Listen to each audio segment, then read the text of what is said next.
이삭의 쌍둥이 아들 에서와 야곱. 근데 이삭은요 에서를 편애를 합니다. 그래서 죽기 전에 축복 기도를 해주는데 형제 둘을 불러놓고 에서는 좀 많이 축복해주고 야곱은 좀 덜 축복해주고 이래도 되련만 이게 아니라 에서만 살짝 부르는 거예요. 내가 죽기 전에 너에게 축복해 줄 거야. 그러니까 별미를 만들어 가지고 와.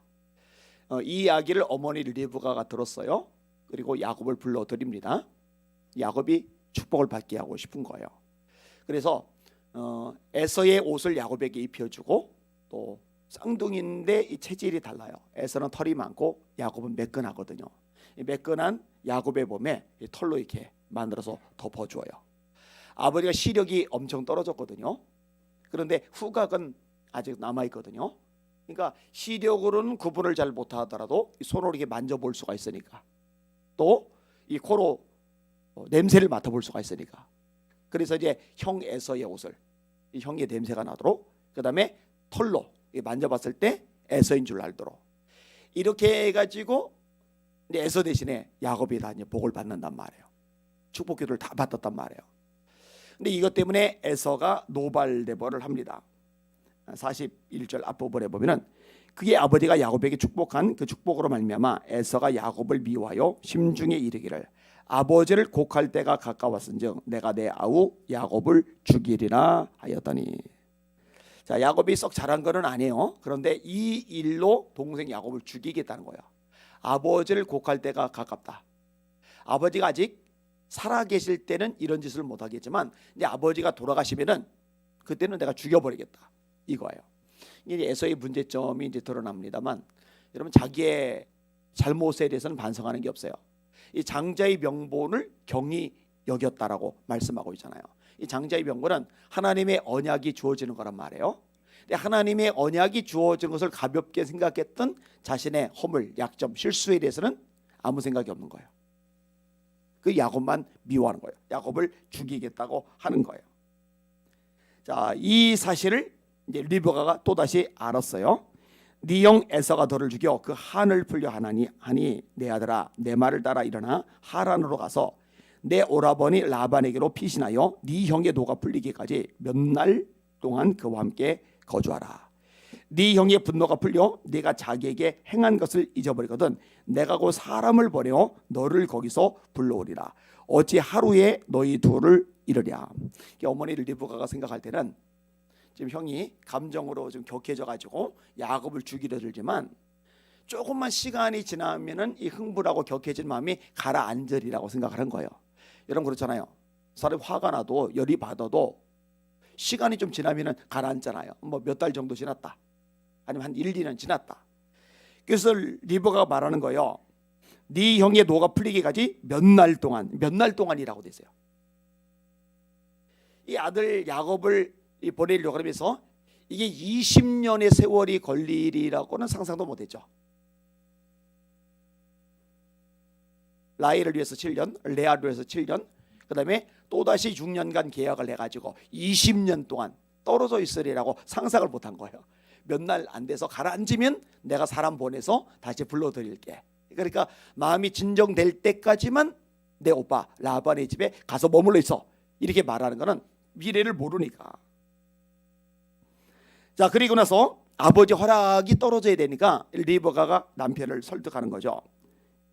리브가가 이삭에게 이르되 내가 햇사람의 딸들로 말미암아 내 삶이 싫어졌거늘 야곱이 만일 이 땅의 딸들 곧 그들과 같은 햇사람의 딸들 중에서 아내를 맞이하면 내 삶이 내게 무슨 재미가 있으리까. 요 말이요 두 가지 의미를 지니는데 하나는 맞긴 맞아요. 에서가 햇사람의 딸들을 아내로 맞았는데 이 에서의 아내 다시 말해 며느리들하고 리브가하고 너무너무 안 맞는 거야 이게. 그러니까 작은 아들 야곱은 자기 고향으로 가서 자기와 이렇게 공통 분모가 있는 이런 아내감, 자기의 그런 며느리감을 데려오기를 바라는 마음이 있어요. 그런 의미가 있는 건 맞아요. 그런데 또 하나의 의미가 있죠. 에서가 야곱을 죽이려고 들어요. 근데 이 사실을 고재희 그때로 아버지한테 얘기하면서 에서가 야곱을 죽이려고 드니까 아무래도 야곱을 좀 피신을 시켜야 되겠다고 이렇게 말할 경우 아버지 이삭이 굉장히 유한 인물이잖아요. 부드러운 인물. 여러분 이삭은요, 성경 읽어보세요. 평생 싸운 적이 없어요. 티격태격하는 적이 없어요. 양보하고 물러나고 자기가 마음 비우고, 이게 이제 이삭의 인생이란 말이에요. 근데 이런 이삭의 모습을 잘 파악하고 있는 리브가 입장에서, 야, 아무려면은 형이 동생 죽이겠냐, 당신 쓸데없이 걱정하지 말고 조금 지나면 진정이 될 거야, 아마 이렇게 생각했을 가능성이 있지 않을까. 그런 얘기는 이제 성경에는 없어요. 자, 아무튼 이런 이삭을 설득할 때 이 형제들의 관계만 가지고 얘기하면은 설득력이 덜할 것 같으니까 그 남편의 승낙을 받아내기 위해서 며느리감을 걸고 넘어지는 거죠. 여기 이제 이삭이 그대로 넘어가요. 그게 이제 오늘 본문부터 시작이 되는 겁니다. 야곱을 불러드립니다. 너는 가나안 사람의 딸들 중에서 아내를 맞이하지 말고 일어나 밧단 아람으로 가서 네 애조부 부두엘의 집에 이르러 거기서 네 외삼촌 라반의 딸 중에서 아내를 맞이하라. 그래 축복해줘요. 3절. 전능하신 하나님이 네게 복을 주시어 네가 생육하고 번성하게 하여 네가 여러 족속을 이루게 하시고 아브라함에게 허락하신 복을 네게 주시되 너와 함께 네 자손에게도 주사 하나님이 아브라함에게 주신 땅 곧 네가 거류하는 땅을 네가 차지하게 하시기를 원하노라. 자, 요 축복의 내용은요, 하나님이 애당초에 아브라함에게 하셨던 말씀입니다. 아브라함에게 주신 약속이 두 가지예요. 하나는 가나안 땅을 주시겠다는 거예요. 하나는 자손들이 많아지게 하시겠다는 거예요. 큰 민족을 이룬다. 이게 창세기 12장의 내용입니다. 그 다음에 창세기 13장에 롯이 아브라함을 떠나서 소돔으로 가요. 아들처럼 여기는 롯이 떠나고 상심한 아브라함에게 하나님이 나타나셔서 말씀하세요. 너는 눈을 들어서 동쪽과 서쪽과 남쪽과 북쪽을 바라봐라. 내가 그 땅을 너에게 주마. 땅 얘기를 하세요. 그 다음에 뭐라고 이러냐, 네 자손이 땅에 티끌같이 많아지리라. 12장에는 큰 민족이고 13장에는 땅의 티끌처럼 많아지게 하리라. 그 다음에 창세기 15장에 하나님이 환상 중에 아브라함에게 나타나세요. 이때도 역시 이 두 가지를 말씀하시는데, 자손은 표현할 때 표현 내용이 좀 달라요. 하늘의 별을 보이시면서 저 별처럼 네 자손이 많아지게 해주마. 그러니까 창세기 12장에는 큰 민족을 이루게 해주마. 창세기 13장에는 땅의 티끌처럼 많아지게 해주마. 창세기 15장에는 하늘의 별처럼 많아지게 해주마. 이 표현이 각기 달라요. 이 약속의 말씀, 축복의 말씀이 그대로 이삭에게 가요. 그 다음에 이삭이 이 말을 드디어 야곱에게 해주는데, 어느 시점에 해주느냐, 집에서 떠나서 밧단 아람으로 가는 그 시점에 말씀하는데, 요때 땅에 대한 말씀, 자손에 대한 말씀을 같이 하고 있는 거예요. 그러니까 하나님이 아브라함에게 하신 약속의 말씀이 아브라함에게서 이삭에게로, 이삭에게서 야곱에게로. 애초에 하나님의 계획이죠. 이삭이 리브가와 결혼하고 자식이 생기지 않으니까 이삭이 기도를 드려요. 그래서 애가 생겨요. 근데 쌍둥이에요. 쌍둥이가 뱃속에서 싸워요. 이것 때문에 이삭이 또다시 기도를 드렸더니 하나님이 말씀을 하세요.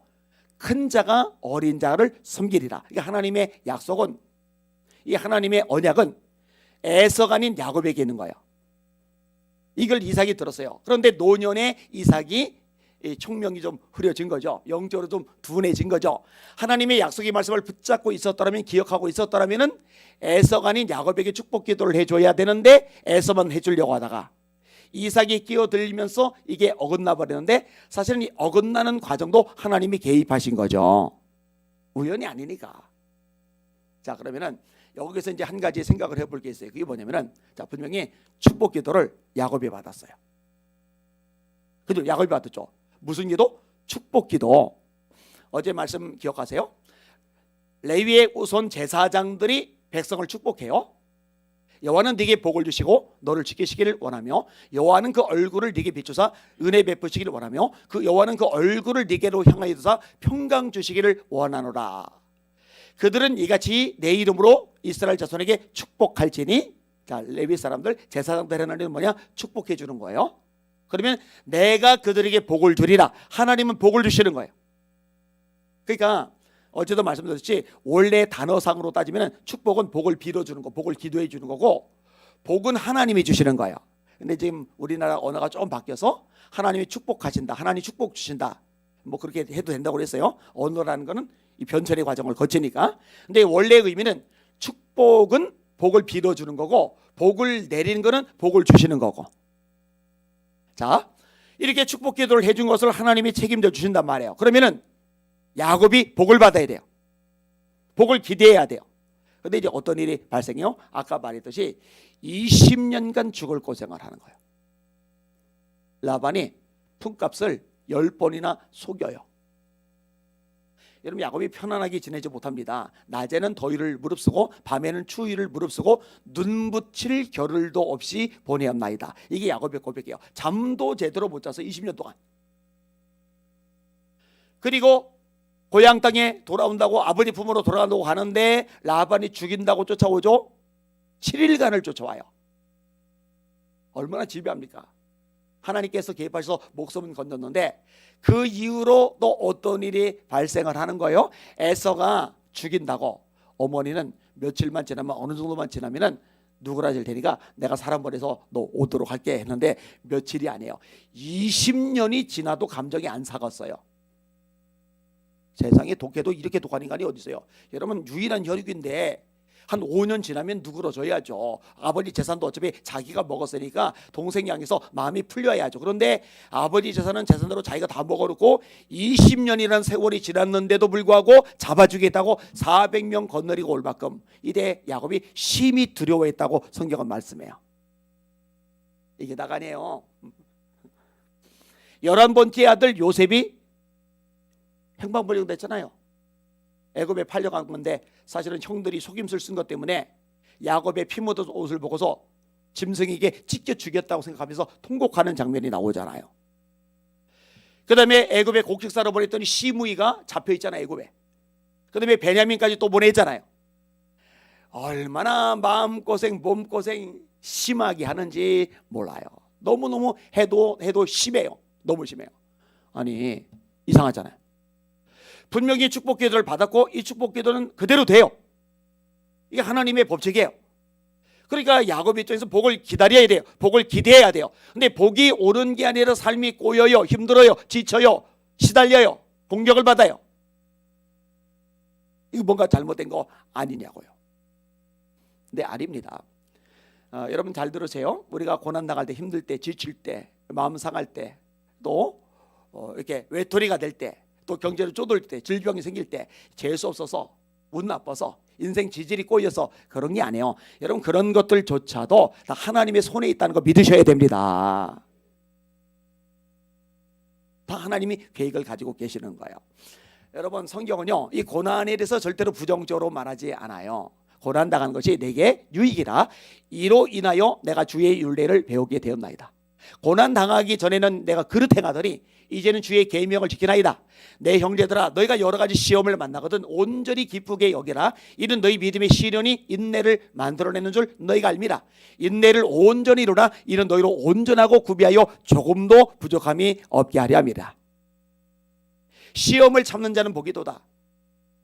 이는 시련을 견뎌낸 자가 옳다 인정함을 받은 후에 생명의 면류관을 받을 것이기 때문이다.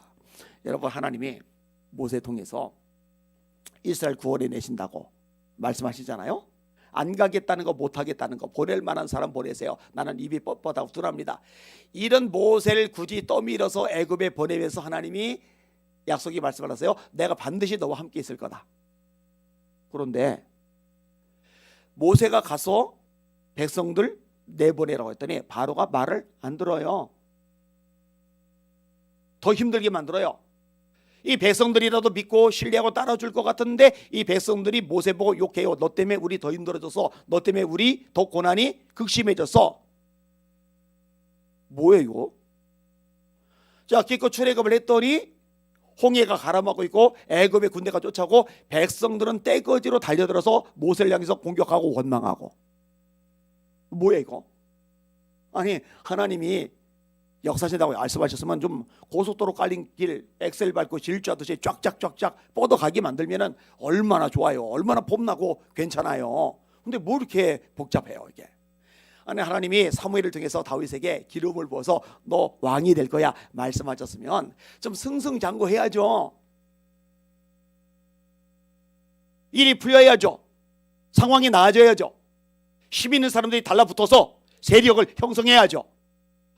이거 웬걸 식광야에서 지내질 않나, 아둘람 동굴 생활하질 않나, 모이던 인간들은 찌그럭진 인생들, 환난당한 자, 마음이 원통한 자, 빚이 많은 자, 이 전력이 도움이 안 되는 이런 무지랭뱅 인생들만 모여들고, 부모님은 모압 땅에 망명 보내고, 자기는 블레셋 땅에 망명 가고, 살던 집 시글랑은 불타버리고, 처자식은 끌려가 버리고, 부하던 돌 들고 쳐 죽인다고 달려들고. 뭐예요 도대체 이게? 뭐 이렇게 꼬여요. 아니 요셉에게 꿈을 보여줬으면 해와 달과 11개의 별이 절하는 꿈, 11개의 볕달이 절하는 꿈 하나님이 주셨잖아요. 하나님이 되게 하신다는 거잖아요. 그러면 진짜 좀 속히 이루어져서 문제도 없고 어려움도 없고 시련도 없고, 아니 있더라도 좀 잠깐 겪고 나서 그 다음에 딱 폼나게 높아지면은, 야, 하나님이 보여주신 꿈대로 되는구나, 진짜 하나님 위대하시다, 대단하시다, 이럴 텐데. 여러분, 아버지를 되게 그리워하는 요셉의 모습을 우리가 발견합니다. 근데 17살에 팔려가죠. 39살에 아버지를 만나요. 그러면은 17에 팔려가서 39에 아버지를 만나면은 22년 동안 아버지 얼굴도 못 보는 거예요. 여러분, 우리가 성경을 대충 쭉쭉 읽어서 그렇지요. 야곱이 바닷 아람에서 20년 짧은 세월이 아닙니다. 요셉이 아버지 만나기까지 22년 절대로 짧은 세월이 아닙니다. 다윗은 정확하게 사울에게 피해 도망다니던 나이가 몇 살인지 언급이 없어요.